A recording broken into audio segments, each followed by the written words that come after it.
The bass thundered through my ribcage like a second heartbeat, each pulse reminding me I was still here, still breathing, still pretending I belonged in a place like this. Crystal chandeliers caught the strobing lights above, fracturing them into 1,000 tiny stars that danced across marble floors slick with spilled champagne. The air tasted expensive, leather and imported cigars mixed with perfumes I couldn't pronounce, let alone afford. I pressed myself against the wall near the kitchen entrance, balancing an empty tray against my hip, while my feet screamed inside these borrowed heels. 3 hours into my shift, and I'd already spilled wine on my apron, torn my stockings on a chair leg, and narrowly avoided a collision with a woman wearing more diamonds than my entire apartment building was worth. Move it, sweetheart. Marco, the head waiter, brushed past me carrying champagne flutes that probably cost more than my monthly rent. Table 7 needs refills 5 minutes ago. I nodded, swallowing the exhaustion that had become my constant companion since Mom got sick.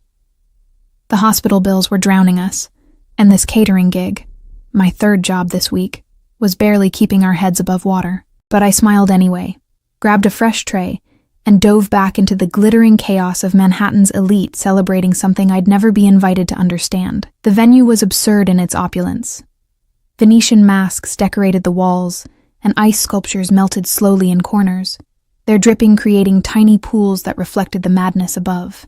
Somewhere, a violin wept over the electronic beat, and I wondered if anyone actually listened to it, or if it was just another expensive decoration, like the orchids wilting in their crystal vases. I was refilling champagne glasses at table 12 when I first felt it. That prickling awareness that crawls up your spine when someone's watching.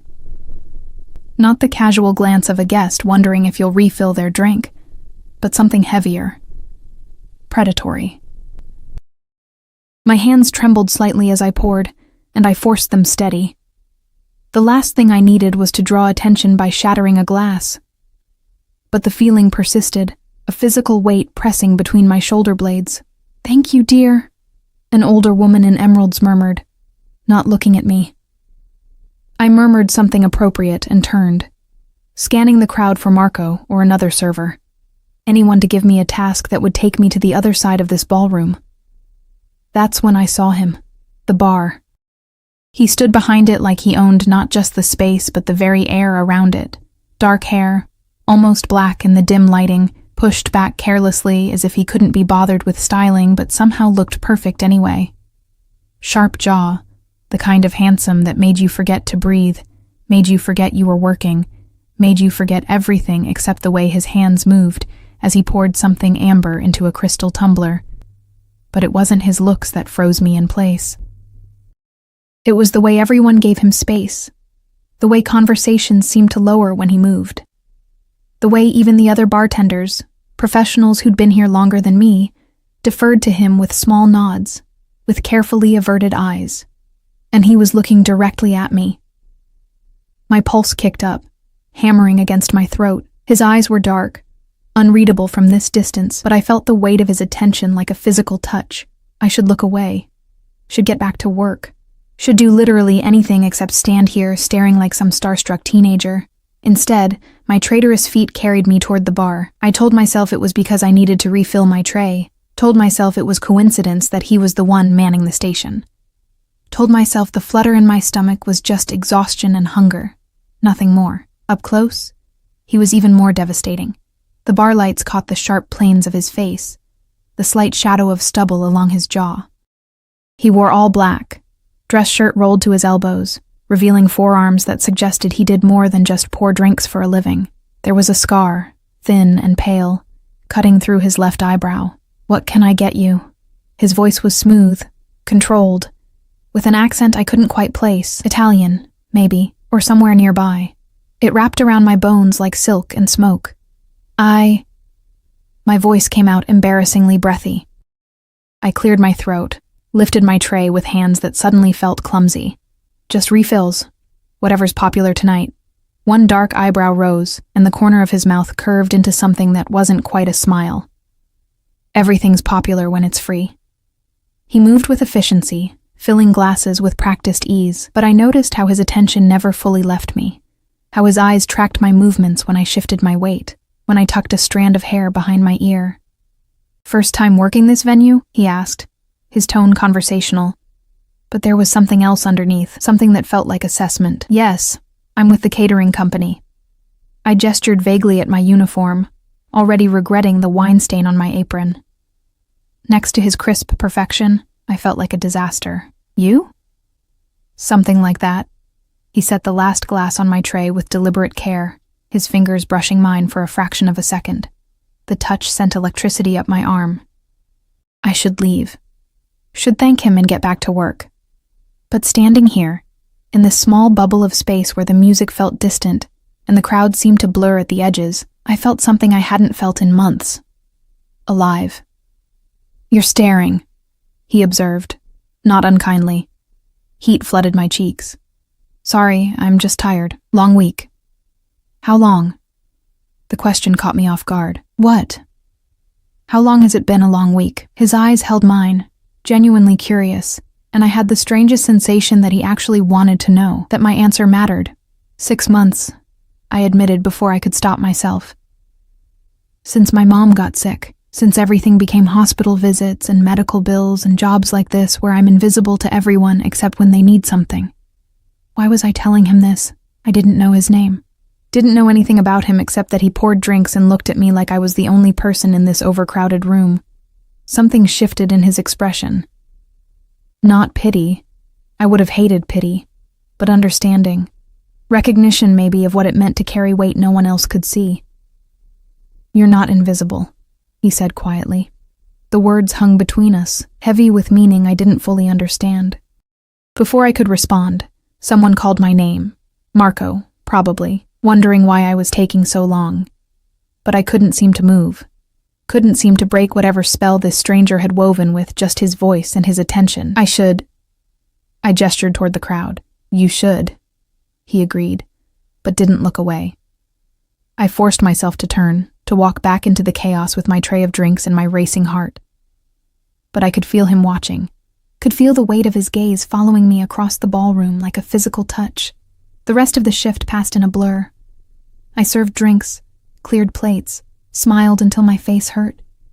But I was hyper-aware of the bar, of the dark-haired bartender who seemed to track my movements even when I wasn't looking. Twice more I had to return for refills, and each time our fingers brushed. Accidentally, I told myself, though some part of me recognized the lie. It was past midnight when the crowd finally began to thin. My feet were bleeding inside my shoes, and my arms ached from carrying trays. But there was a strange electricity humming under my skin, a recklessness I didn't recognize but couldn't quite shake. The ballroom was nearly empty when I made my final trip to the bar. Most of the staff had already left, and the cleanup crew was starting to stack chairs and sweep up the glittering debris of a night I'd never be able to afford. He was still there, wiping down the counter with methodical precision. In the dimmer light, with the music silenced and the crowd gone, he looked even more dangerous, like something wild that had been temporarily caged but hadn't forgotten what it was. Last call? I asked, setting my empty tray on the bar, his hands stilled. When he looked up, there was something in his expression that made my breath catch. Hunger, maybe. Or recognition of something he saw in me that I didn't know how to name. Should be, he said, but I'm willing to make an exception. I should leave. Should thank him for his help tonight and walk away. Should go home to my tiny apartment and my sleeping mother and forget this entire evening ever happened. Instead, I leaned against the bar, close enough to smell his cologne, something dark and expensive that made me think of shadowed rooms and secrets whispered in the dark. I don't usually do this, I said, the words tumbling out before I could stop them. Before I could remember all the reasons this was a terrible idea. But tonight I just want to feel something that isn't exhaustion or fear or failure. His expression shifted, darkened. Careful what you ask for. I'm always careful. I laughed, but it sounded hollow even to my own ears. I'm so careful that I'm disappearing. So careful that I can't remember the last time I did something just because I wanted to, not because I had to. He moved closer, coming around the bar with the fluid grace of a predator. Up close, I could see the flecks of gold in his dark eyes, could feel the heat radiating from his body. What do you want? He asked, his voice dropping to something low and dangerous. My heart was hammering so hard I was sure he could hear it. This was insane. I didn't know him, Didn't know his name or anything about him except that he made me feel reckless and alive and terrified all at once. But when would I get another chance? When would I ever feel this way again? Like I was standing on the edge of something vast and unknowable, something that could either destroy me or save me. Kiss me, I whispered, the words barely audible over the sound of my own pulse.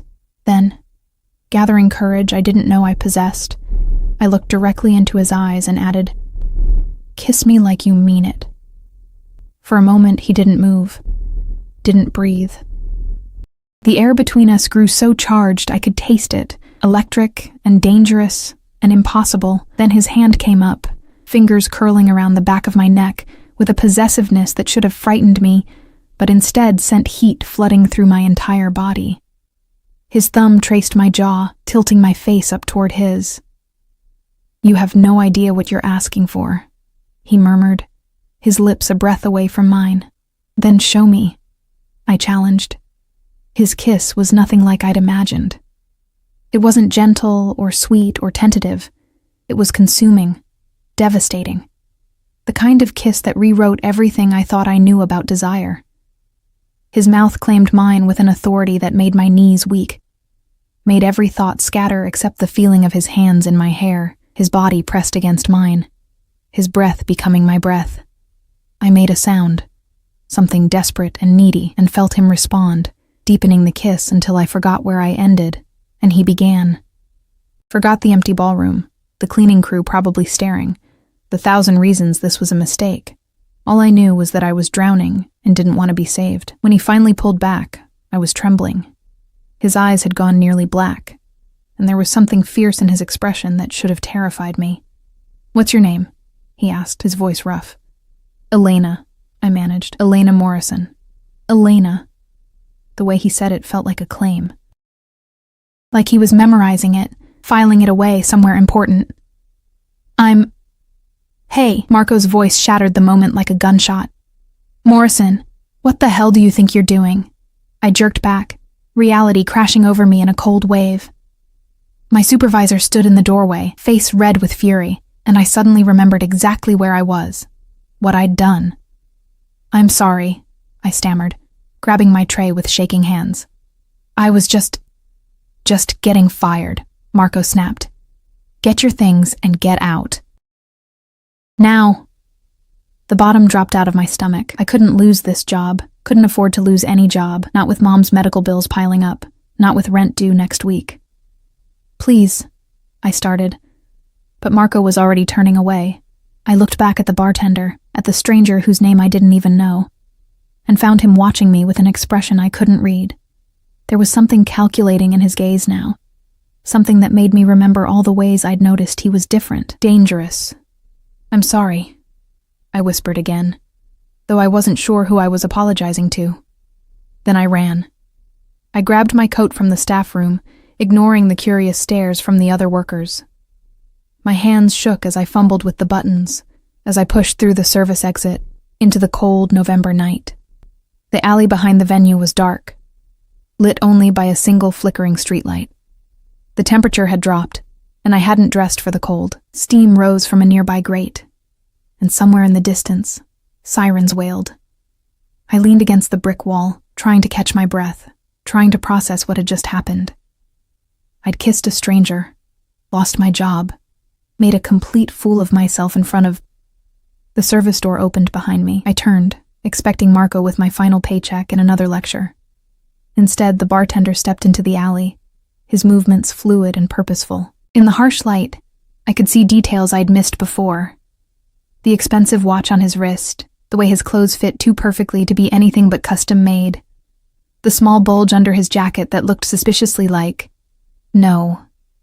I was being paranoid. "You followed me," I said, trying to sound brave instead of terrified and exhilarated and confused all at once. I did.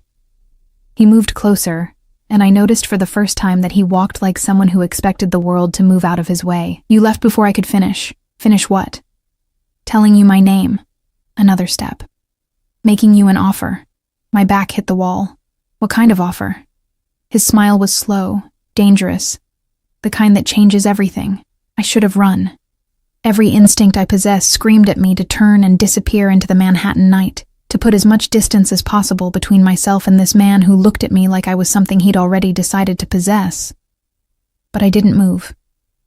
Maybe it was exhaustion, maybe it was desperation, or maybe it was the way his presence seemed to fill the entire alley, making the cold November air feel charged and alive in a way that terrified and thrilled me in equal measure. "I don't even know your name," I said, hating how my voice trembled.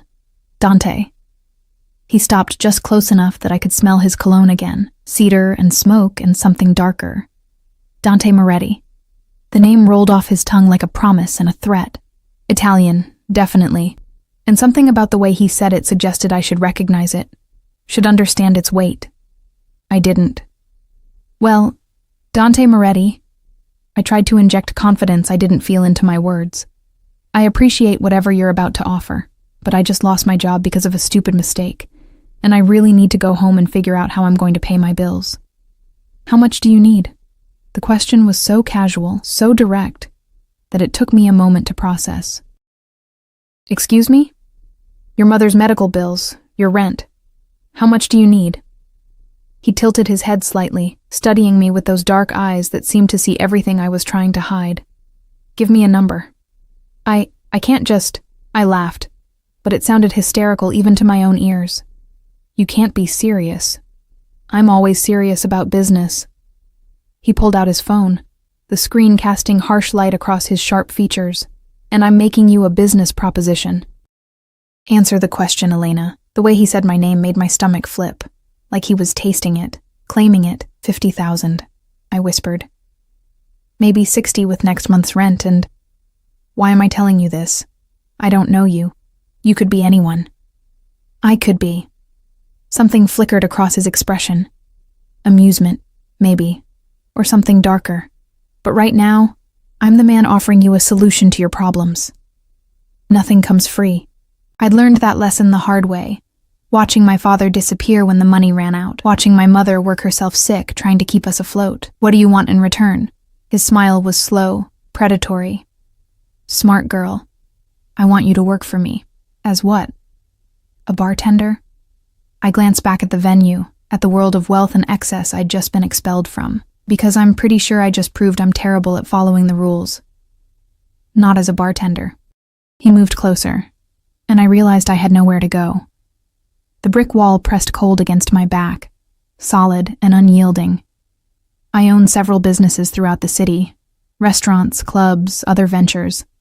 I need someone I can trust in certain delicate situations. You don't know me well enough to trust me. No. His hand came up, fingers tracing the line of my jaw with a gentleness that contradicted the danger in his eyes, but I know desperation when I see it. I know what it looks like when someone's drowning and too proud to ask for help. And I know that kiss wasn't just about attraction, Elena. It was about escape. I should have been offended, should have slapped him and stormed away. But he was right, and we both knew it. That kiss had been me grabbing for something real, something that made me feel alive instead of slowly suffocating under the weight of responsibilities I couldn't carry. "What kind of delicate situations?" I asked carefully. "The kind where someone needs to observe and report, where looking invisible is an asset, not a liability." His thumb brushed across my lower lip, making my breath catch. "You said it yourself. People don't see you. They see the uniform, the service, but not the person. That's valuable. You want me to spy for you. I want you to be my eyes in places I can't go without attracting attention." He dropped his hand but didn't step back. 1 month. Work for me, and I'll cover your mother's medical bills, your rent, and pay you enough to quit your other jobs. After 30 days, if you want to walk away, you can. No strings attached. That's insane. But even as I said it, my mind was calculating. 30 days. 1 month of whatever this was versus months, maybe years, of drowning in debt. Of watching my mother fade because we couldn't afford better treatment. Of working myself to exhaustion for minimum wage. "It's practical," he corrected. "You need money. I need someone who can move through wealthy circles without raising suspicion. It's a mutually beneficial arrangement. And if I say no, His expression didn't change, but something in the air shifted, darkened. Then you walk away right now, and we never see each other again. I'll make sure Marco gives you your final paycheck. And that's the end of it. He made it sound so simple, so clean. But nothing about this man was simple. And I had a feeling that once I stepped into his world, there would be no clean way out. I need to think about it, I said. You have until tomorrow morning. He pulled out a business card, black with silver lettering that caught the streetlight. A phone number, nothing else. Call me before 9 a.m. with your decision. I took the card with trembling fingers. The cardstock was heavy, expensive, real. What if I go to the police? I don't know why I asked. Maybe to see his reaction. Maybe to convince myself I still had some control over the situation. He laughed, low and dark. And tell them what? That a man offered you a legitimate job? That he's willing to pay your bills in exchange for work? He leaned in, his lips brushing my ear as he whispered, Go ahead, Elena. Call them. See what happens when you try to explain that kiss. Heat and cold warred through my body. He was right. I had nothing concrete, nothing that sounded like anything other than a woman who'd made a pass at a stranger and was now regretting it. I should go, I managed. Yes. But he didn't move, didn't give me space to escape. One more thing. What? Don't look into me. Don't Google my name. Don't try to find out who I am or what I do. His hand cupped my face, tilting it up so I had to meet his eyes. If you decide to work for me, I'll tell you everything you need to know. But if you go digging first, the threat hung unfinished in the cold air. Why? Because some things, once you know them, you can't unknow. And I'd rather you made this decision with a clear head, not clouded by fear or prejudice. That should have terrified me, should have sent me running into the night without looking back. Instead, I found myself nodding, mesmerized by the intensity in his dark eyes, by the way his thumb traced circles on my cheekbone like I was something precious he was afraid might break. Tomorrow, I whispered. I'll call tomorrow. Good girl. He released me, stepping back and leaving me cold without his warmth. Go home, Elena. Lock your doors. And think carefully about what you really want. Then he was gone, disappearing back through the service entrance before I could form another word. I stood alone in the alley, clutching a black business card and trying to remember how to breathe normally. The subway ride home was a blur. I sat in the harsh fluorescent lighting, surrounded by late-night commuters and the smell of garbage and humanity, turning that card over and over in my hands. No name, no address. Just a phone number and the weight of a decision that felt impossibly huge. My apartment was dark when I finally climbed the 3 flights of stairs. I could hear Mrs. Chen's television through the thin walls, could smell curry from the Patel's unit, home. My tiny, cramped, falling-apart home that I could barely afford. Mom was asleep in her room, her breathing labored even in rest. I stood in her doorway, watching the rise and fall of her chest, counting the pill bottles on her nightstand. 12. 12 different medications that we were rationing because the insurance only covered half, and we couldn't afford the copays. $60,000 would change everything. Would let her see the specialist at Mount Sinai. Would let me stop working 3 jobs and actually be here when she needed me. Would give us breathing room instead of this constant state of drowning. And all I had to do was work for a man I didn't know. Do things he wouldn't specify. Enter a world that clearly operated by rules I didn't understand. I pulled out my phone, fingers hovering over the search bar. Dante Moretti. How many could there be in New York? What would I find if I looked? His warning echoed in my mind. Don't look. Don't dig. I closed the browser without searching. Sleep didn't come easily. I lay in my narrow bed, staring at the water stain on the ceiling, remembering the feel of Dante's hands in my hair, his mouth claiming mine like he had every right to it.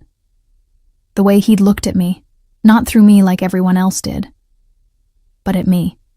Seeing everything I was trying to hide, he was dangerous. Every instinct screamed it, but maybe that's what I needed. Maybe playing it safe had gotten me exactly nowhere, and it was time to take a risk. By the time weak sunlight filtered through my curtains, I'd made my decision. I called at 8:30, my hands shaking so badly I almost dropped the phone twice before it started ringing. He answered on the first ring, Elena. Just my name, spoken in that voice that made my spine tingle. No greeting, no surprise. I'll do it, I said before I could change my mind. 1 month, but I want the money for my mother's treatment up front. Done. No hesitation. There's a car waiting downstairs for you. My blood ran cold. What? How did you? Because I knew you'd call. Get dressed. Bring nothing except your phone and that card. The driver will take you somewhere we can talk properly. I can't just leave. My mother will be fine. I've already arranged for a nurse to stay with her today. She'll arrive in 15 minutes. I walked to my window, peeling back the thin curtain. Sure enough, a black SUV idled at the curb, completely out of place in my shabby neighborhood. The windows were tinted so dark I couldn't see inside. How long have you been watching me? I asked quietly. Long enough. There was something dark in his tone, something possessive that should have scared me more than it did. Get in the car, Elena. It's time to learn what you've agreed to. He hung up before I could respond. I stood frozen, phone pressed to my ear, listening to dead air and my hammering heart. This was insane. I should call the police, should barricade my door and never answer that phone again. Instead, I pulled on jeans and a sweater, tied my hair back, and tried to look like someone who wasn't about to make the biggest mistake of her life. The nurse arrived exactly when Dante said she would, a middle-aged woman with kind eyes and credentials from Mount Sinai. She introduced herself as Patricia and assured me she'd take excellent care of my mother, that she had all of Mom's medical information, that I shouldn't worry about a thing. I wanted to ask how she had Mom's information, wanted to demand explanations. But I was already walking down the stairs, already climbing into the back of that black SUV with its leather seats and tinted windows that turned the morning light gray and distant. The driver didn't speak, didn't even acknowledge my presence beyond a curt nod. He was massive, easily 6.5 feet of solid muscle, with a scar running from his temple to his jaw. The kind of man who made people cross to the other side of the street. We drove through Manhattan in silence, leaving my neighborhood behind for progressively nicer areas. Brownstones gave way to high-rises, bodegas to boutiques. The city I knew transformed into one I only saw from the outside, serving drinks at parties I'd never be invited to as a guest. The SUV pulled up to a building in Tribeca, all glass and steel and money. The driver opened my door, gesturing toward the entrance where another man waited. Same build, same dangerous air, different scar. Miss Morrison. This one spoke, his accent thick and Eastern European. Follow me, please. The lobby was marble and modern art, the kind of space that echoed and made you feel small. We bypassed the elevator, heading instead to a private entrance that required a keycard and retinal scan.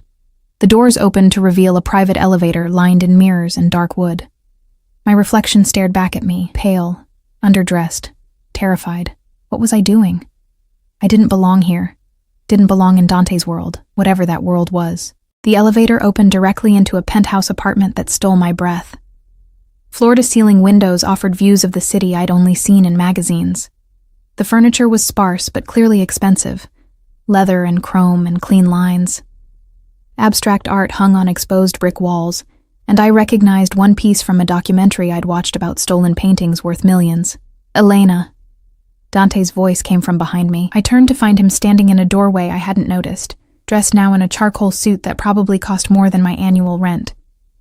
He looked different in daylight, harder, more angular, undeniably powerful.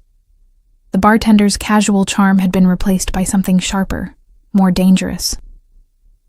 Nice place, I managed, my voice sounding small in the vast space. It serves its purpose.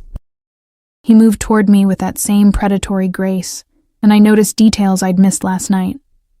The way his jacket was tailored to accommodate something at his hip, the way his eyes constantly tracked exits and windows, the coiled tension in his shoulders that suggested he was always ready for violence. Are you going to tell me what I've agreed to? I asked, proud that my voice didn't shake. Yes. He gestured to a leather sofa. Sit. This conversation requires honesty, and honesty requires comfort. I sat, sinking into cushions that probably cost more than my car. Dante remained standing, and I realized it was a power play. Him looking down at me, controlling the space and the conversation. I'm not just a businessman, Elena. I'm sure you've figured that out by now. You're a criminal. It should have been a question, but we both knew it wasn't. I'm a businessman who operates outside certain legal constraints, he corrected with a slight smile. My family has controlled certain territories in this city for 3 generations. We provide services, protection, transportation, financial arrangements for people who can't or won't use traditional channels. You're in the mafia. The word felt ridiculous saying it out loud, like something from a movie, not real life. That's a crude term, but essentially accurate. He moved to a bar cart, pouring amber liquid into 2 glasses without asking if I wanted any. The Moretti family has deep roots in New York. We have our hands in legitimate businesses, restaurants, construction, waste management, but we also handle matters that require discretion. He handed me a glass. I took it with trembling fingers but didn't drink. And you want me to spy for you? On who? Other criminals? On everyone. He sat across from me, close enough that our knees almost touched. The wealthy, the powerful, the people who think they're untouchable. They talk freely around service staff, never imagining that the waitress or the coat check girl might be reporting back to someone who knows how to use information. Corporate espionage, blackmail. I was starting to understand, and the understanding made my stomach twist. Intelligence gathering, he corrected. Information is currency in my world, Elena. More valuable than drugs or guns or any other commodity. And you, invisible, forgettable you, are perfectly positioned to collect it. I should have been insulted, should have thrown the drink in his face and walked out. But he was right. I was invisible, always had been, and maybe it was time that invisibility became useful. The medical bills, I said quietly. You'll really pay them? Up front? Before you leave today, your mother's account will show a 0 balance.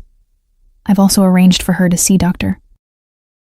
Chen at Mount Sinai, the best pulmonologist in the city. Her appointment is next week. He leaned forward, his eyes intense. I take care of what's mine, Elena. And once you agree to work for me, you're mine. The possessiveness in that statement should have sent me running. Instead, it sent heat pooling low in my stomach. Made me remember the way he'd kissed me like he was claiming something that already belonged to him. For 1 month, I clarified.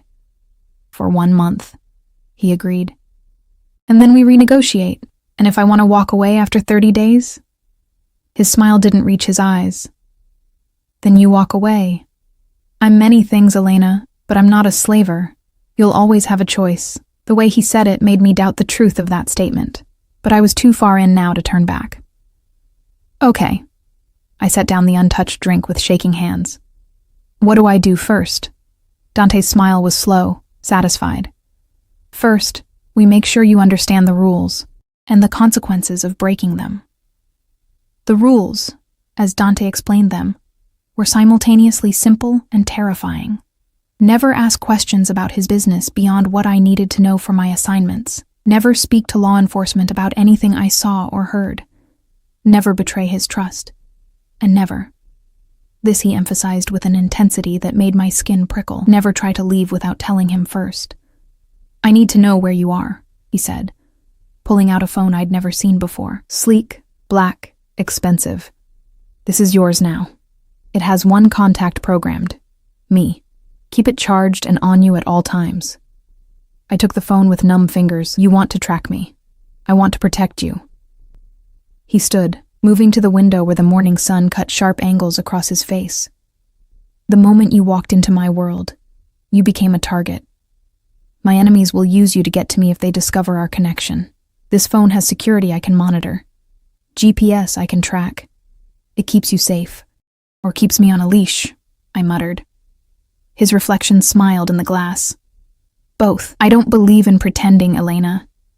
Yes, I want to know where you are. Yes, I'm possessive. Yes, I will control aspects of your life that you're not used to having controlled. He turned, and the intensity in his dark eyes stole my breath. But in return, you get safety. resources, and the knowledge that nothing will touch you while you're under my protection. The weight of his gaze made me feel exposed, vulnerable, like he could see every doubt, every fear, every foolish hope I was trying to hide. "When do I start?" I asked. "Tonight. There's a charity gala at the Metropolitan Museum. Old money, new money, all of them pretending their fortunes are clean." He moved back toward me, close enough that I had to tilt my head to maintain eye contact. "You'll be part of the catering staff. A friend of mine owns the company. He owes me favors. Your job is simple. Observe, listen, remember. That's it? Just listen? For now." His hand came up, tucking a strand of hair behind my ear with a gentleness that contradicted everything else about him. "Later, when you understand how this world works, I'll ask for more. But tonight, I just need your eyes and ears." His touch lingered, fingers trailing down my neck to rest against my racing pulse. I should step back, should establish boundaries. But my body refused to cooperate. Drawn to his heat despite every logical reason to run. "There's something else," he said quietly. "People will assume things about our relationship. Let them. The more they think you're just another woman warming my bed, the less threatening you appear." Heat flooded my face. "You want people to think we're sleeping together? I want people to underestimate you." His thumb traced circles on my throat, and I hated how my breath hitched at the contact. A pretty distraction is invisible in a different way. They'll dismiss you as irrelevant, just another piece of decoration, and while they're dismissing you, you'll be gathering everything I need. And are we? The question escaped before I could stop it. "Sleeping together, I mean." His smile was dark, dangerous. "Do you want to be?" "Yes." "No." I didn't know. My body responded to him in ways that terrified me, drawn to the danger and power he radiated like a moth to flame. But letting this become physical would complicate everything, would blur lines that needed to stay clear. "I want to understand the rules," I said carefully. "The rules are whatever we decide they are." He released me, stepping back and leaving me cold. "I won't force anything you don't want, Elena, but I also won't pretend I don't want you. That kiss last night wasn't just for show, and we both know it." My phone, my real phone, buzzed in my pocket. Mom. I pulled it out, seeing her name flash across the screen, and reality crashed back over me. This wasn't a romance. This was business, a transaction. 1 month of my service in exchange for her life. "I need to check on my mother," I said. "Patricia is with her. She's fine." But Dante gestured toward a hallway. "Take the call in the guest room if you need privacy. Second door on the left." I fled, grateful for the escape, and found myself in a bedroom that was bigger than my entire apartment. Minimalist furniture, more abstract art, windows offering views that made my head spin. I answered the call with shaking hands. "Elena? Honey, there's a woman here. She says you hired her." "I did, Mom." The lie came easier than it should have. "It's just for today. I have an interview for a better job, and I didn't want you to be alone. But sweetheart, we can't afford. It's taken care of." I stared out at the city below, at the lives being lived in those buildings, wondering how many were as complicated as mine had suddenly become. "Don't worry about money. Just let Patricia help you, okay? She's a professional." We talked for a few more minutes, Mom's voice weak but hopeful, and guilt twisted through my chest like a knife. She had no idea what I'd agreed to, no idea that her daughter was now working for a man who'd just casually admitted to being in the mafia. When I returned to the living room, Dante was on his phone, speaking rapid Italian to someone. He switched to English when he saw me, wrapping up the conversation with clipped efficiency. "Your mother?" he asked. Confused, but okay. I slipped my old phone back into my pocket. She wanted to know how we could afford a private nurse. "And what did you tell her?" "That I got a better job." I met his eyes, which isn't exactly a lie. "No." His expression was unreadable. "It's not. Though I doubt she'd approve of the employer. She doesn't need to know." The words tasted bitter, but they were true. The less Mom knew, the safer she was. The less she could be used against me, or against Dante. "Smart." He checked his watch, and I noticed the subtle bulge under his jacket again. Definitely a gun. Marcus will take you home. Get some rest. Address will be delivered to your apartment by 4. Wear it tonight. Marcus will pick you up at 6:30. That's it?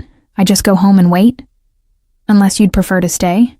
The suggestion hung in the air between us, heavy with implications. I have work to handle this afternoon, but you're welcome to remain here. Explore. Make yourself comfortable. The offer was tempting. This penthouse was warm and safe, and so far removed from my cramped apartment with its thin walls and broken heater. But staying felt like crossing a line I wasn't ready to cross. I should go, I said. Mom will worry if I'm gone too long. Something flickered across his expression. Disappointment, maybe, or approval that I'd chosen the sensible option. As you wish. Marcus was waiting by the elevator, his massive frame somehow both threatening and reassuring. The ride down was silent, and I was grateful for it. My mind was spinning, trying to process everything that had happened in less than 12 hours. Last night, I'd been a struggling waitress. This morning, I was... What? A spy? An informant?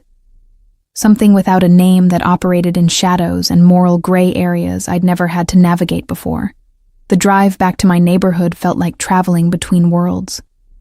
Tribeca's gleaming towers gave way to my shabby corner of the city, where trash piled on curbs and the buildings looked tired. Marcus pulled up to my building, and for a moment I just sat there, trying to reconcile these two realities. Miss Morrison. His accent was thick, but his English was clear. Dante wants you to know. You are protected now. Anyone bothers you, you call. Understand? I nodded mutely, and he handed me a card identical to the one Dante had given me last night. My number is programmed in your new phone. Emergency contact. Thank you, I managed. His expression softened slightly. He is good man. Hard, yes. Dangerous, yes. But he protects what is his. You are safe with him. I wasn't sure if that was meant to be reassuring or a warning. Patricia was still with Mom when I returned, and I found them chatting like old friends. Mom looked better than she had in weeks. Color in her cheeks, brightness in her eyes that came from actually having someone to talk to besides her exhausted daughter. Elena. She reached for my hand when I entered. Patricia was just telling me about the new treatment protocol Dr. Chen is recommending. Apparently my appointment got moved up to next week. That's wonderful, Mom. I squeezed her hand, avoiding Patricia's knowing look. The nurse had clearly been briefed on more than just medical care. We spent the afternoon together, Mom napping while I pretended to read, but mostly stared at the new phone Dante had given me. It sat on the coffee table like a black hole, pulling at my attention. One contact, one number, one connection to a world I was only beginning to understand. At 4 o'clock exactly, a delivery arrived. The dress box was unmarked, but the tissue paper inside whispered of money. I lifted out a gown that made my breath catch. Deep emerald silk that pooled like water, elegant and sophisticated, and completely unlike anything I'd ever owned. There were shoes too, jewelry. Everything I'd need to look like I belonged in that world of wealth and excess. I tried it on in my tiny bedroom, barely able to turn around without knocking into furniture. The dress fit perfectly. Of course it did. Dante had probably taken one look at me and known my exact measurements, filed the information away with everything else he observed and cataloged and used. The woman staring back at me from the cracked mirror didn't look like Elena Morrison, struggling waitress and exhausted daughter. She looked like someone who belonged in penthouses and private elevators, someone who could move through Dante's world without raising suspicion.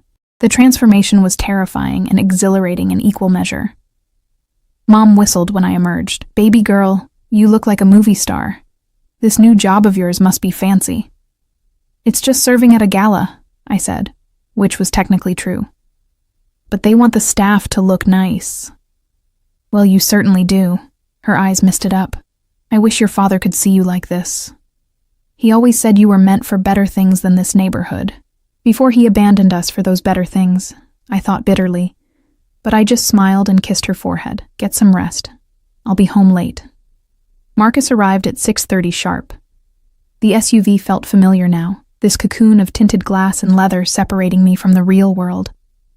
We drove through evening traffic while I fidgeted with the delicate bracelet that had come with the dress, wondering if it was real diamonds or just very good fakes. Real, Marcus said, startling me. I hadn't realized I'd spoken aloud. Dante doesn't do fake anything. The Metropolitan Museum was lit up like a jewel against the darkening sky. We bypassed the main entrance, heading instead to a service door where other catering staff were arriving. Marcus handed me an envelope containing credentials and a small earpiece. Communication device, he explained. Dante will be able to hear everything you hear. You press here. He showed me a nearly invisible button. If you need immediate help. Otherwise, just listen and observe like he said. My hands shook as I fitted the tiny device in my ear, hidden beneath my hair. The reality of what I was about to do crashed over me. I was about to walk into a room full of New York's elite, wired to transmit everything back to a mafia boss who'd kissed me like he owned me just 24 hours ago. You'll be fine, Marcus said gruffly. You're smart. You're careful.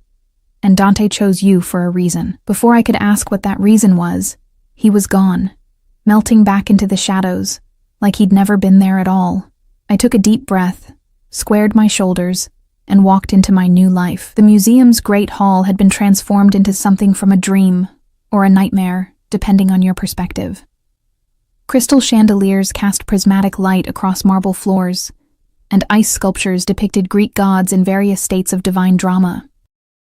The air hummed with wealth, perfumes that cost more than my monthly rent, the soft rustle of designer gowns, the clink of champagne flutes containing liquid that probably ran $1,000 per bottle. I moved through it all with a silver tray balanced on my palm, my server's smile fixed in place. My eyes and ears open. Remember, Dante's voice whispered through the earpiece. So intimate it made me shiver. You're invisible to them. Just another piece of the scenery. Listen, observe, and tell me everything later. I wanted to respond, to ask if he could really hear everything, but I settled for a subtle nod instead. Around me, conversations flowed like the champagne, loose and unguarded. Mergers and acquisitions, political donations, who was sleeping with whose spouse, the kind of information that could ruin lives or make fortunes, discussed as casually as weather. The Patterson deal is a sure thing, a silver-haired man in a tuxedo said to his companion as I refilled their glasses. Mayor's already been paid off. Construction starts next month, and anyone who complains will find their permits mysteriously delayed. I kept my face neutral, moved on.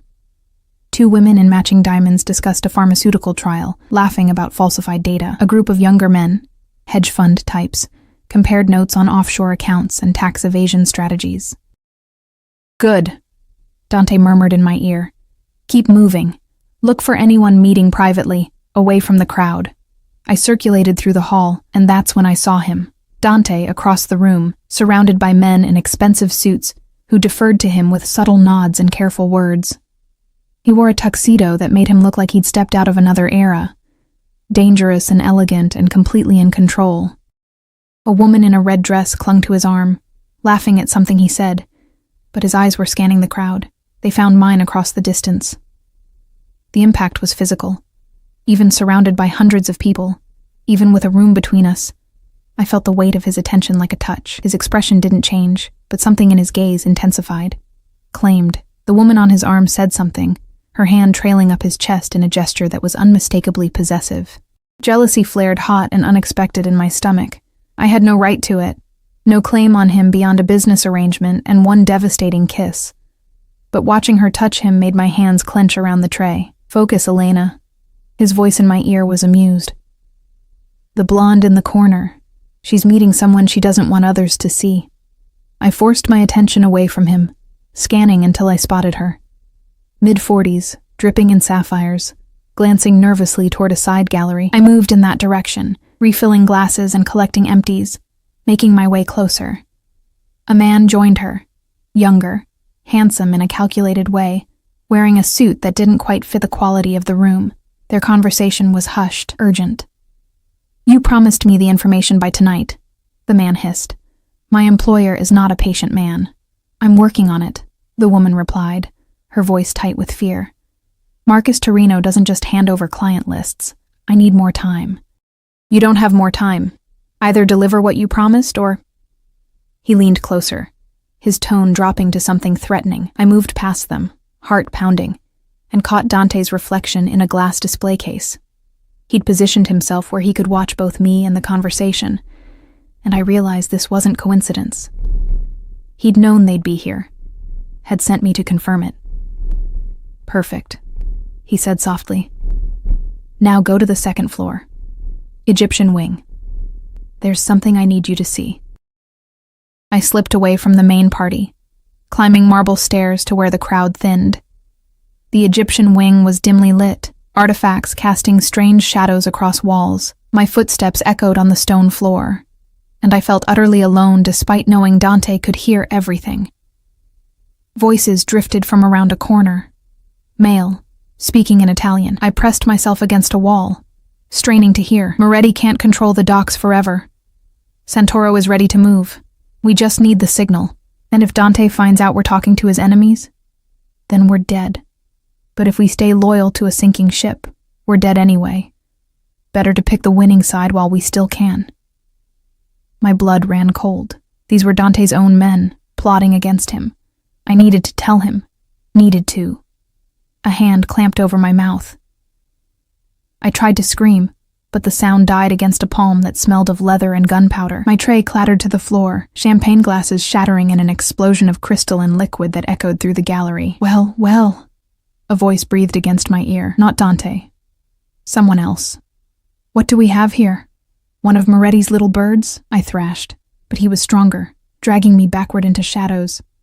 Panic clawed up my throat. Through the earpiece, I could hear Dante speaking rapidly in Italian, his voice sharp with an emotion I couldn't name. "Elena." His voice cut through my terror. "The button. Press the button now." I fumbled for the hidden panic button Marcus had shown me, finally finding it. Pressed. The man holding me cursed as footsteps thundered from multiple directions. He shoved me hard, and I stumbled, catching myself on a display case. By the time I'd regained my balance, he was gone, melted into the shadows like smoke. Marcus materialized first, gun drawn, his massive frame blocking me from view. Then Dante, moving with deadly purpose, his expression more terrifying than anything I'd ever seen. The elegant businessman was gone. This was the man who controlled criminal empires, who inspired fear in men who traded violence like currency. "Where?" he demanded. I pointed toward the corridor where my attacker had disappeared. Marcus and two other men vanished in pursuit, while Dante pulled me against him, one hand fisting in my hair, the other running over my body checking for injuries. "Are you hurt?" His voice was rough, barely controlled. "No. I'm fine, but Dante, I heard everything." He pulled back enough to look at my face, his eyes blazing with something between fury and fear. "You did well. But this ends now." "What do you mean?" "I mean, you're not going back down there. I mean, this was a mistake." His jaw clenched. "I should never have put you in danger." "I'm fine," I insisted, but my hands were shaking. "And I got you information. Isn't that what you wanted? Not at the cost of your safety." He cupped my face, thumbs brushing away tears I hadn't realized I'd shed. "Elena, if something had happened to you..." He didn't finish the sentence, didn't need to. The raw emotion in his expression said everything. Marcus returned, slightly out of breath. "He got away, had a car waiting, but we got a partial plate." Dante's expression shuddered, the vulnerability vanishing behind cold calculation. "Find him. And find the two having that conversation. I want everyone involved in this room in my office by midnight." "Boss?" Marcus hesitated. "The woman. She's connected to Senator. I don't care if she's connected to the Pope himself. She conspired against my family. Handle it." He turned back to me, his voice softening. "Come, we're leaving. But the party is no longer your concern." He guided me toward a private exit, his hand possessive on my lower back. "You've done more than enough for one night." The SUV was waiting, and Dante bundled me inside before climbing in after me. The door hadn't even closed before he had his phone out, issuing orders in rapid Italian. We pulled away from the museum as emergency vehicles arrived. Police, ambulances. Though I hadn't seen anyone injured. "What did you tell them?" I asked. "That there was a medical emergency requiring evacuation of part of the venue." enough to justify clearing witnesses without raising too many questions. He pocketed his phone, his attention finally fully on me. "You're trembling. Someone tried to grab me. I think I'm allowed to tremble. You are." His hand found mine in the darkness, fingers interlacing with a gentleness that contrasted sharply with the violence I'd just witnessed. "And you handled it perfectly. The information you gathered tonight is invaluable. About your men planning to betray you?" "About my men revealing themselves as traitors, yes. Also about the woman trying to steal from Marcus Torino. He's a legitimate businessman I've been protecting.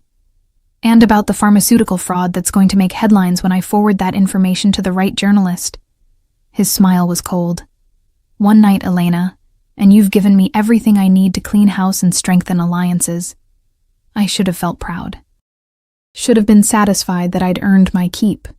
Instead, I just felt exhausted and scared and aware of how far I'd stepped into waters I didn't know how to navigate. "Where are we going?" I asked, realizing we weren't heading toward my neighborhood. "My place. You'll stay there tonight." "Dante, I can't. My mother is being taken care of. Patricia is staying overnight, and I've already arranged for additional security on your building. You are not going back there until I'm certain it's safe." His tone brooked no argument. "Someone grabbed you tonight, Elena. Someone who knew you were working for me. That means your cover is blown, which means you're in danger." The reality of that settled over me like a weight. "So what happens now? Do I just hide in your penthouse forever?" "No." He lifted my hand, pressing a kiss to my knuckles that made my breath catch despite everything. "Now we make sure everyone knows exactly who you belong to. Make sure anyone thinking about touching you understands the consequences." The possessiveness in his voice should have angered me, should have made me pull away. Instead, some twisted part of me responded to it, craved the safety it promised, even as I understood the price. "I'm not yours," I said quietly. "This is business, remember?" His laugh was dark. "Keep telling yourself that, Bellezza. But we both know that stopped being true the moment you asked me to kiss you like I meant it." I wanted to argue, wanted to establish boundaries and remind him of our agreement, but when he pulled me against his side, wrapping his arm around me like I was something precious he needed to protect, I let him. Because tonight I'd been scared and alone and vulnerable, and being held felt better than being brave. The penthouse was dark when we arrived, lit only by the city lights streaming through those massive windows. Dante guided me to the couch, poured 2 glasses of something amber, and sat close enough that our thighs touched. "Drink," he ordered gently. I obeyed, the whiskey burning down my throat and pooling warm in my stomach. We sat in silence for a moment, and I studied him in the low light, the sharp lines of his profile, the tension in his shoulders that suggested he was still ready for violence. "You were scared for me," I said finally. "When that man grabbed me, I could hear it in your voice. Yes." No deflection, no pretense. "Why? I'm nobody." "You're not nobody." He turned to face me, and the intensity in his dark eyes stole my breath. "You're brave and smart and stronger than you know, and in one day, you've become more important to me than you should be. Dante, I know this complicates things. I know it makes everything harder." His hand came up, fingers tracing my jaw with aching tenderness. "But I don't believe in lying to myself. I want you, Elena. Not just as an employee, not just as an asset. I want you." My heart hammered against my ribs. "This is a bad idea." "The worst," he agreed. "I should maintain professional distance." "Absolutely. We should establish clear boundaries." "Without question." "So why are you looking at me like that?" His smile was slow, dangerous. "Because despite all the logical reasons this is a terrible idea, you're looking at me the same way." He was right. God help me. He was right. I was looking at him like I wanted him to kiss me again, to make me forget everything except the feel of his hands and the taste of his mouth. 1 month, I whispered. That was the deal. Then let's not waste it. He leaned in, his lips brushing mine with devastating gentleness. Tell me no, Elena. Tell me to stop, and I will. But if you say yes, what happens if I say yes? Then you're mine. Completely. And I protect what's mine with everything I have. I should have said no, should have walked away, should have done 1,000 things that weren't kissing him back with desperate hunger, climbing into his lap, losing myself in the taste of whiskey and danger and desire, but I didn't. Instead, I whispered yes against his lips and let myself fall. The next 3 weeks blurred together in a haze of danger and desire that redefined everything I thought I knew about myself. Dante was true to his word, obsessively, possessively true. He paid Mom's medical bills in full, got her the appointment with Dr. Chen, who prescribed a new treatment protocol that had her breathing easier within days, arranged for Patricia to visit 3 times a week, giving Mom companionship and professional care that transformed her from a woman slowly fading to someone who laughed again, who talked about future plans instead of just surviving each day. But the price for that miracle was my freedom. I moved into Dante's penthouse after that first night. Not officially, he claimed, just until the threat is neutralized. But my clothes appeared in his closet. My toothbrush materialized in his bathroom.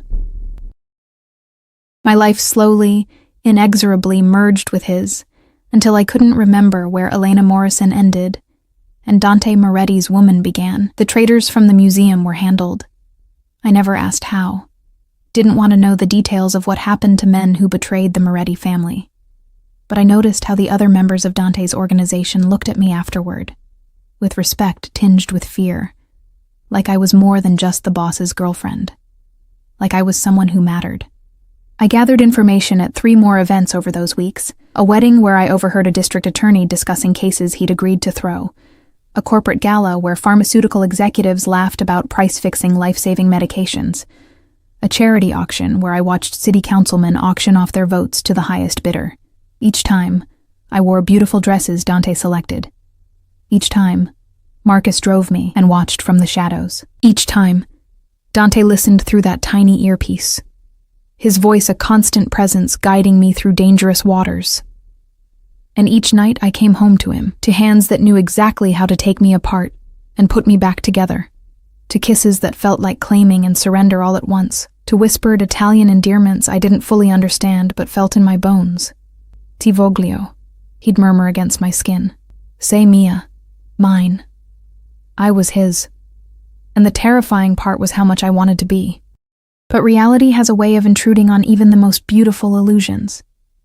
It was Marcus who finally told me the truth, 3.5 weeks into my arrangement with Dante. We were in the SUV, driving back from a morning visit with Mom, when he said quietly, "You should know what you're really involved in." I looked up from my phone, the one Dante had given me, which I'd stopped resenting and started depending on. "What do you mean?" "The man who grabbed you at the museum. We found him." My blood ran cold. "And?" "He worked for the Santoro family. They've been trying to move in on Moretti territory for months. The grab was a message. They know Dante cares about you, and they're willing to use that against him." "But it's been weeks. Nothing's happened." Marcus's expression was grim in the rearview mirror, because Dante made an example, sent a message of his own. "But Miss Morrison, you need to understand, you're not just gathering information anymore. You've become a symbol. Proof that Dante Moretti is willing to go to war over someone he considers his." The weight of that settled over me. He never told me. He wouldn't. "He protects you from the worst of it." Marcus hesitated. "But you deserve to know the truth. Men have died because of you. Territory has changed hands. Alliances have shifted. And Dante, he's made enemies of people who won't hesitate to hurt you to hurt him." I stared out the window at the city passing by, this place I'd lived my whole life suddenly feeling foreign and dangerous. "What are you saying?" "I'm saying your 1 month is almost up, and you need to decide if this is really the life you want."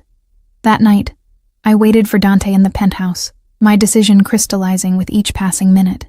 He came home late, smelling of cigar smoke and tension, his eyes tired in a way I'd never seen before. "Bad day?" I asked from my position curled on the couch. "Long day." He shrugged out of his jacket, and I saw the gun holstered at his side, a reminder of the violence that was always just beneath the surface of our life together. 3 meetings, 2 near conflicts, and a shipment that almost got intercepted by the feds, but it's handled. It's always handled with you, isn't it? Something in my tone made him pause. "Elena, What's wrong? Marcus told me about the Santoros, about the men who died. I stood, wrapping my arms around myself, about what I've become in your world. Dante's expression hardened. I'm going to kill him. No, you're not. Because he was right to tell me. I moved closer, needing to see his face clearly. You've been protecting me from the truth, making me feel safe while people die because of our connection. Would you have preferred I let you live in fear? He closed the distance between us, hands gripping my shoulders. Let you know every threat, every danger, every person who wants to use you against me. I would have preferred honesty. The truth would have destroyed you. His voice was harsh, raw with emotion I rarely heard from him. You think I don't see how you struggle with what we do? How you hate yourself a little more each time you gather information that ruins someone's life? I've been trying to spare you the worst of it. By lying to me? By protecting you? His hands tightened. Elena, you asked me to kiss you like I meant it. Well, I meant it. I meant every touch, every word, every promise to keep you safe. And if that means shielding you from the full reality of my world, then yes, I'll do it. I'll do whatever it takes. Tears burned my eyes. I can't be the reason people die, Dante. I can't. Those men died because they threatened what's mine. They would have died whether you existed or not. He pulled me against him, one hand fisting in my hair. Don't you understand? You didn't make me this way. I was always this man, violent, possessive, willing to destroy anyone who threatens my family. You just became part of that family. In 1 month, I laughed bitterly against his chest. We had a business arrangement. We had a lie we told ourselves to make this acceptable. He pulled back, forcing me to meet his eyes. But I haven't thought of you as an employee since the moment you asked me to kiss you. Since I saw you standing in that alley, brave and desperate and so beautiful it hurt. I've been falling for you since then, Bellezza, and I'm done pretending otherwise. The admission stole my breath. Dante, your month is up tomorrow. You can walk away. I'll make sure you're protected, that your mother continues to receive care, that you're safe from anyone who might want revenge. You can go back to your life and forget this ever happened. Or, his smile was sad, beautiful. Or you stay, knowing exactly what that means, knowing the danger, the violence, the moral compromises, knowing that I will never let you go once you're truly mine. My heart hammered against my ribs. This was the choice then, the real one. Not the business arrangement we'd started with, but something infinitely more complicated and dangerous and real. If I stay, I said slowly, things change. No more lies. No more protecting me from the truth. If I'm going to be part of your world, then I need to understand all of it. Something fierce and possessive flared in his dark eyes. You're sure? Once you see everything, you can't unsee it. I'm sure. And surprisingly, I was. These weeks had shown me who Dante really was. Not just the violence and danger, but the man who held me through nightmares, who made sure Mom had fresh flowers every week, who listened to my dreams about going back to school and encouraged me to pursue them. The man who was darkness and light in equal measure. Then I'll show you. He kissed me, hard and claiming. Everything. The businesses, the operations, the full truth of what it means to be Moretti. And when you still choose to stay, because you will, Elena, I can see it in your eyes, then we do this right. What does that mean? His smile turned wicked. It means I make you mine in every way that matters. Legally, publicly, irrevocably. It means everyone knows that touching you means war with me. It means you stop being my secret and become my strength. The possessiveness should have frightened me. Instead, it sent heat pooling through my body, made me remember every night in his arms, every whispered promise. You're insane, I whispered. About you? Absolutely. He lifted me easily, my legs wrapping around his waist. Say yes, Elena. Say you'll stay. Say you're mine. I thought about my old life, the exhaustion, the invisibility, the slow drowning in bills and responsibilities. Thought about who I'd been a month ago versus who I was now. Thought about walking away from this man who'd given me everything I needed and everything I never knew I wanted. The choice wasn't hard. It never really had been. Yes. I breathed against his lips. I'm yours. 6 months later, I stood in Dante's office, our office now, reviewing reports from our network of informants. I'd learned the business inside and out, understood the delicate balance of power that kept the Moretti family on top. Learned to live with the moral complexities, the necessary evils, the reality that sometimes protection required violence. Mom was in remission, living in a beautiful apartment Dante had bought her, finally pursuing the art classes she'd always dreamed about. She knew now what Dante did, some of it, at least. Knew her daughter had chosen a dangerous path. But she also saw how he looked at me, how he protected not just me, but everyone I loved, and she'd given us her blessing. Mrs. Moretti, Marcus said from the doorway, and I still wasn't used to hearing my married name. The shipment arrived safely, no complications. Good. I signed off on the report. And the situation with the Santoros? Resolved, permanently. His expression was grim, but I'd learned to accept what that meant. Dante wants you to know he'll be home for dinner. I smiled, thinking of my husband, because that's what he was now, after a small ceremony with only family present, after vows that bound us legally and emotionally and irrevocably. Tell him I'm cooking, and that he better not be late. Marcus grinned. He wouldn't dare, ma'am. As he left, I turned back to the windows overlooking the city. My city now, in ways I never could have imagined. I'd gone from invisible waitress to the wife of one of New York's most powerful men. From drowning in debt to managing a criminal empire's information network. The girl who'd asked a hot bartender to kiss her like he meant it had no idea where that kiss would lead, had no idea she was talking to a mafia boss who would turn her entire world upside down. But standing here now, wearing Dante's ring, carrying his name, living a life that was dangerous and complicated and utterly perfectly mine, I wouldn't change a single moment. My phone buzzed. A text from Dante. Ti amo, bellezza, on my way home to you. I smiled, typing back, I love you too. Hurry home. Because this was my life now. Danger and passion, darkness and light, a love that defied logic and morality and every safe choice I'd ever made. And I'd chosen it. Chosen him. Chosen us. The hot bartender had been a mafia boss in disguise, and somehow, impossibly, he'd become my everything.